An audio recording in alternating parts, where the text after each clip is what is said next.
तो finally friend जो है रेलवे आरपीएफ की नई भर्ती निकलकर आ चुकी है। इसमें जो है दो प्रकार के आपके पद होने वाले हैं, एक आपके कांस्टेबल के पद होने वाले हैं और दूसरा एसआई यानी सब इंस्पेक्टर की आपके पद यहाँ पे होने वाले हैं। ये दोनों भर्ती बहुत ही शानदार है। अगर आप एसआई के लिए फॉर्म भरना चाहेंगे तो आप ग्रेजुएशन होने चाहिए किसी विषय से, किसी भी यूनिवर्सिटी से आप पढ़े हुए किसी भी सब्जेक्ट से, स्ट्रीम से, तो आप फॉर्म को अप्लाई करेंगे। और कांस्टेबल में सिर्फ और सिर्फ 10वीं आप पास हैं तो आप इस भर्ती के लिए फॉर्म को अप्लाई करेंगे। सिर्फ 10वीं पास। जी हाँ दोस्तों, कोई आपको एक्स्ट्रा क्वालिफिकेशन नहीं चाहिए, जैसे आईटीआई या कोई भी मतलब एक्स्ट्रा क्वालिफिकेशन ये सब नहीं चाहिए। सिर्फ 10वीं पास आप हैं तो फॉर्म को अप्लाई करेंगे। इस भर्ती के बारे में हम संपूर्ण जानकारी आपको बताएंगे। सबसे पहले हम आपको इंपोर्टेंट डेट बताएंगे, इसके बाद से सैलरी बताएंगे और इसके अलावा आपकी उम्र सीमा क्या रखी गई है। उम्र में आपको 3 ईयर्स का ऑलरेडी छूट भी यहाँ पे देखने को मिलेगा कोविड-19 पैंडेमिक के अनुसार। इसके अलावा जो एक्स्ट्रा छूट होता है जनरल ओबीसी को, एससी एसटी को, वो हम आपको बताएंगे। साथ ही साथ इसमें हाइट, दौड़, सिलेबस सारा जो है कवर करने वाले हैं इस भर्ती के बारे में, ताकि आपको सारी इन्फॉर्मेशन समझ में आ सके कि आप एलिजिबल हैं कि नहीं एलिजिबल है। अगर आप एलिजिबल हैं तो फॉर्म कब से भरे जाएंगे, सारा प्रोसेस आपको हम यहाँ पे क्लियर करके बताने वाले हैं। तो पहले हम आपको नोटिफिकेशन दिखाते हैं फ्रेंड्स, देख सकते हैं ये जो है ऑफिशियली नोटिफिकेशन जो है government of India, ministry of railway के द्वारा जो है जारी कर दिया गया है। रेलवे प्रोटेक्शन फोर्स आरपीएफ में वैकेंसी निकाली गई है, जिसका आप देख सकते हैं इसमें 2 प्रकार के पद हैं। एक पद आपको जो है सब इंस्पेक्टर के पद रहने वाले हैं और एक आपके कांस्टेबल के पद रहने वाले हैं। इसका जो ऑनलाइन स्टार्ट होगा वो होगा 15 अप्रैल 2024 से लेकर 14 मई 2024 तक आप फॉर्म को अप्लाई करेंगे। और हाँ, जैसे इसका आवेदन स्टार्ट होगा 15 अप्रैल 2024 को हम एक प्रॉपर वीडियो लेकर आएंगे भी कि कैसे आपको फॉर्म को भरना है।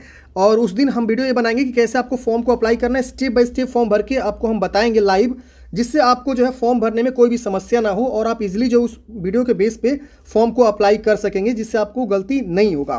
देखिए, इस भर्ती में ना सबसे पहले आपको जो एक रिटन एग्जाम देना होता है और ये रिटन एग्जाम जो आपको कंप्यूटर बेस्ड होता है, सीबीटी होता है।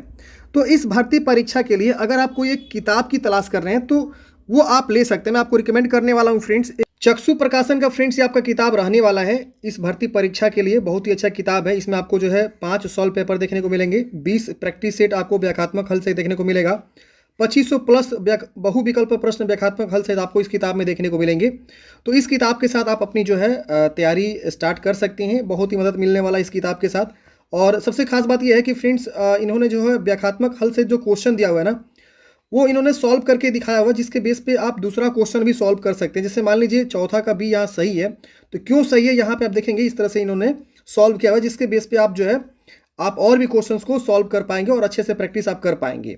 तो ये इन्होंने अच्छे तरीके से व्याख्यात्मक हल सहित इन्होंने जो क्वेश्चंस को सॉल्व करके भी इन्होंने मेंशन किया हुआ है। और इसके अलावा इनका जो है और भी बहुत सारा किताब आता है। स्पेशली आपको जो है देखेंगे तो रेलवे रीजनिंग के लिए आपका आता है टीसीएस एमसीक्यू 6000 प्लस प्रश्न रहेंगे। इसमें भी आप देखेंगे रेलवे मैथ्स के लिए स्पेशल चैप्टर वाइज आपको आते हैं सॉल्व पेपर्स। इसके अलावा 6900 प्लस सामान्य अध्ययन के आपको जो है यहाँ पे देखने को मिलते हैं। तो ये भी किताब आप ले सकते हैं, कांस्टेबल के लिए ही है। तो ये बहुत ही अच्छा जो है इन्होंने किताब को लॉन्च किया हुआ है। स्टडी गाइड इनकी आती है। इसके अलावा मैंने आपको अभी जस्ट जो है प्रैक्टिस सेट बताया ही, जिसमें 20 प्रैक्टिस सेट रहता है। तो ये किताब आप जो है ले सकते हैं। मैंने आपको जो है बाय लिंक डिस्क्रिप्शन बॉक्स में प्रोवाइड कर दिया इस भर्ती के रिगार्डिंग जो आपका किताब आता है। अब हम समझते हैं फ्रेंड्स कि इसमें कितने नंबर ऑफ वैकेंसीज हैं। इसमें नंबर ऑफ पोस्ट की बात करें तो देखेंगे जो सब इंस्पेक्टर के पोस्ट है उसमें 452 पद हैं और कांस्टेबल के जो पद है आप देखेंगे यहाँ पे 4208 पद है। मेरे हिसाब से ये जो है बहुत ही कम पद है फ्रेंड्स। इतनी कम वैकेंसी हम एक्सपेक्ट नहीं कर सकते हैं, क्योंकि रेलवे आरपीएफ में बहुत दिनों से भर्ती नहीं आई हुई है और मात्र जो है टोटल पदों की संख्या देखें तो यहाँ पे 4660 पदों पे इन्होंने भर्ती निकाल दिया हुआ है। तो ये बच्चों के साथ बहुत ज़्यादा जो है गलत हो रहा है। मेरे हिसाब से ये भर्ती जो है इतना नहीं होना चाहिए। कम से कम जो है इसमें 20,000 प्लस जो है सीट इनको इस बार देना चाहिए था, कम से कम मेरे हिसाब से। हालांकि एक्सपेक्ट किया जा रहा था कि 13,000 के आसपास वैकेंसी आएगी, लेकिन 13,000 भी नहीं आई फ्रेंड्स। देख रहे हैं ना, 5,000 से नीचे वैकेंसी इन्होंने पब्लिश कर दिया है। तो क्या हो रहा है, ये मजाक चल रहा है हमको लग रहा है इसी हिसाब से। तो ये फ्रेंड्स जो है बिल्कुल गलत हो रहा है। अब यहाँ पे देखिए आपको जो सब इंस्पेक्टर का जो पद है इसमें आप ग्रेजुएशन पास है तो फॉर्म को अप्लाई करेंगे। लेवल आपकी सैलरी 6 रहने वाला है, 6 लेवल आपके जो यहाँ पे रहने वाले हैं। और कांस्टेबल के पद की बात करें तो लेवल 3 का सैलरी आपको मिलेगा, जो कि आपका बेसिक पे इनिशियल पे होगा 21,700। अब इसमें डीए पीए अलाउंसेंस तमाम चीज़ें ऐड होगी ना, तो आपकी स्टार्टिंग सैलरी जो है 30,000 के आसपास यहाँ पे आपका बनने वाला है। 30,000 प्लस ही बनेगा, कम नहीं बनेगा। और सब इंस्पेक्टर की बात करें तो इसमें आपकी सैलरी जो है 45,000 प्लस आपकी स्टार्टिंग सैलरी यहाँ पे बनेगी।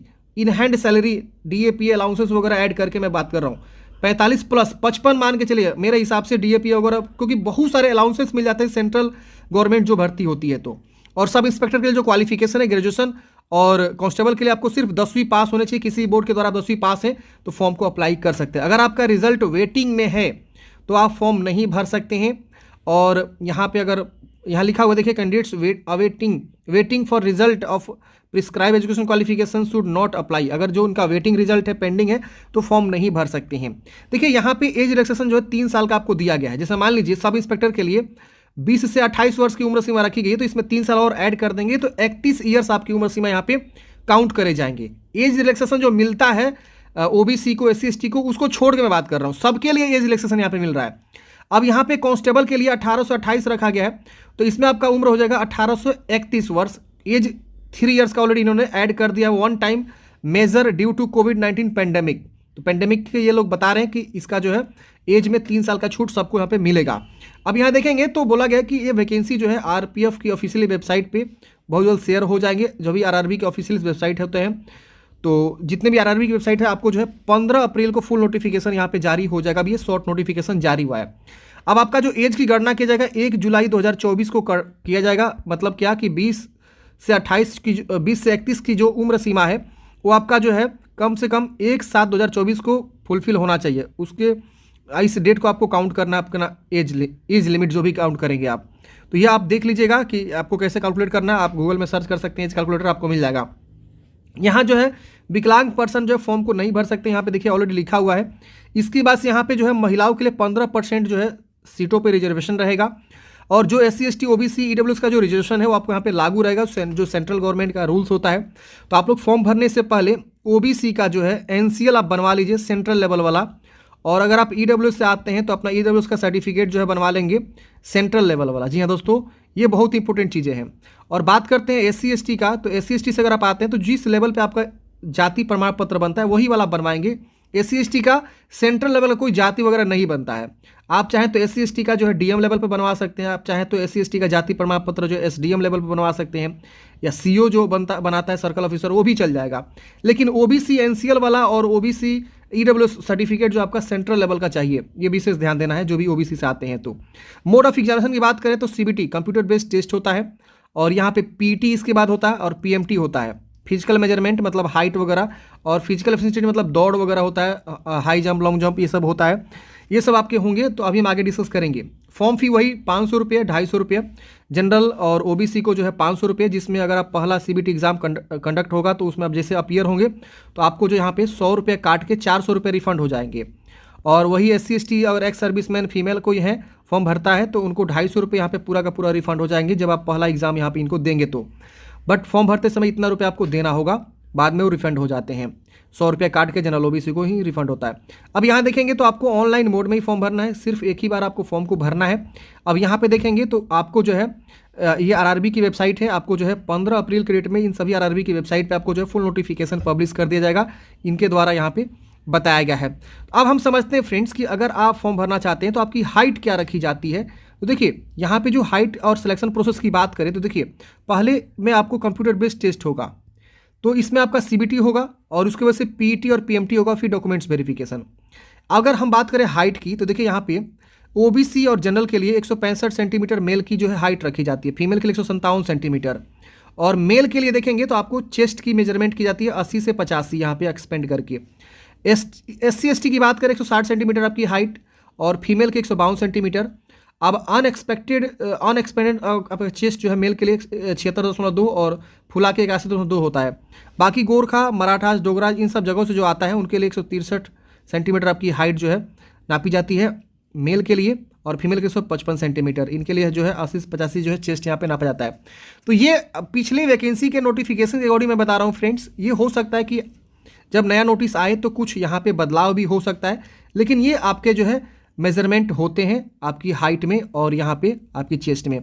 बात करते हैं PET फिजिकल एफिशिएंसी टेस्ट के बारे में, तो यहाँ पे आप देखेंगे तो SI के लिए आप देखेंगे तो आपकी जो है 1600 मीटर की रनिंग करनी होती है, आप देखेंगे 6 मिनट 30 सेकेंड में।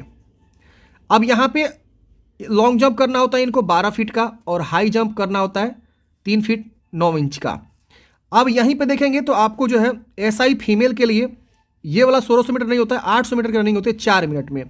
और इनको लॉन्ग जंप 9 फीट और high jump 3 feet. Male female दोनों अलग अलग यहाँ लिखा हुआ है, ध्यान दे देना है। अब यहाँ देखें कांस्टेबल के लिए रनिंग करनी होती है 1600 मीटर की 5 मिनट 45 सेकेंड में, और लॉन्ग जंप करना होता है 14 फीट 4 और हाई जंप 4 फीट। ये मेल के लिए मैं बात किया। फीमेल की बात करें तो फीमेल को कांस्टेबल फीमेल के लिए देखेंगे तो आपका जो है 800 मीटर की रनिंग हो जाती है 3 मिनट 40 सेकेंड में, और 9 फीट का लॉन्ग जंप और हाई जंप 3 फीट का करना होता है। तो ऐसे मेल फीमेल वाइज आप यहाँ पे देख सकते हैं कि किसको कितना जो है पीईटी फिजिकल एफिशिएंसी टेस्ट होता है। इसके बाद से आता है आपका यहाँ पे जो है सिलेबस जो आपका रहने वाला है। जनरल अवेयरनेस से 50 क्वेश्चन 50 मार्क्स के, अर्थमेटिक्स से 35 क्वेश्चन 35 मार्क्स के, और जनरल इंटेलिजेंस रीजनिंग से 35 क्वेश्चन 35 मार्क्स के। 90 मिनट का समय मिलता है, 120 क्वेश्चन सॉल्व करने होते हैं और 120 मार्क्स आपको यहाँ पे जो है मिल जाते हैं।